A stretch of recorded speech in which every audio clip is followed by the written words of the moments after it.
সারা বাংলাদেশের সকল 50 শয্যা হাসপাতালকে আমরা 1 শয্যায় রূপান্তরিত করতে যাচ্ছি। প্রত্যেকটা উপজেলায় আরো 10টা করে বেড দিয়ে আমরা কিডনি ডায়ালিসিসের ব্যবস্থা করব, যাতে করে আমাদের কিডনি রোগীদের আর ঢাকা গিয়ে কষ্ট না করতে হয়। নরসিংদীতে একটা 1000 বেডের হাসপাতালও করব অত্যাধুনিক চায়না সহযোগিতায়। স্বাস্থ্য খাতে আপনারা চিন্তাও করতে পারবেন না, আগামী 6 মাসের মধ্যে দেখবেন কি প্রকার কাজ আমরা করেছি। যে মনোহরদীতে 101 শয্যা বিশিষ্ট হাসপাতাল সহ সারা বাংলাদেশের সকল 50 শয্যা হাসপাতালকে আমরা 1 শয্যায় রূপান্তরিত করতে যাচ্ছি।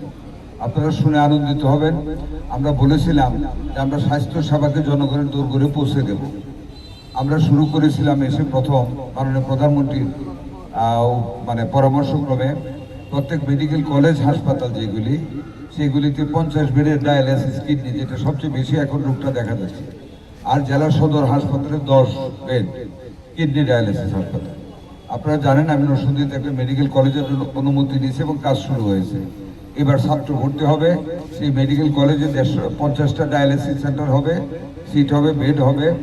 জীবন অবাক না করলে কে করবে? 28% মিল্ক ফ্যাটের অবাক করার সাথে ফ্রেশ মিল্ক পাউডার। জীবন অবাক করুক প্রতিদিন। 50 জন রোগীকে একবারে ডায়ালিসিস করা যাবে।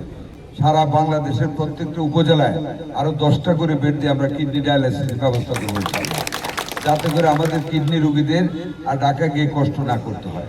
নরসিংদীতে একটা 1000 বেডের হাসপাতালও করব অত্যাধুনিক চায়না সহযোগিতায়, এবং একটা লেডিস কর্নার 2টা হবে। জানেন এটা নরসিংদী আনতে পারবো না, আমরা 1000 বেডের হাসপাতালটা নরসিংদী একটা করবো ইনশাল্লাহ।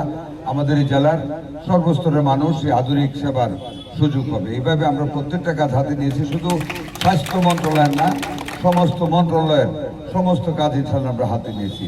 মেয়েদেরকে সেলাই মেশিন দেবো, যারা হাঁটতে পারে না তাদেরকে আমরা গাড়ি দিব, হুইল চেয়ার, এই বছরের মধ্যে আমরা হুইল চেয়ারও দিব। সার্বিকভাবে সমগ্র জনগোষ্ঠীর জন্য যা যা উপকার হবে, যা যা দিলে আমরা সেই ব্যাপারে সচেষ্ট আছি।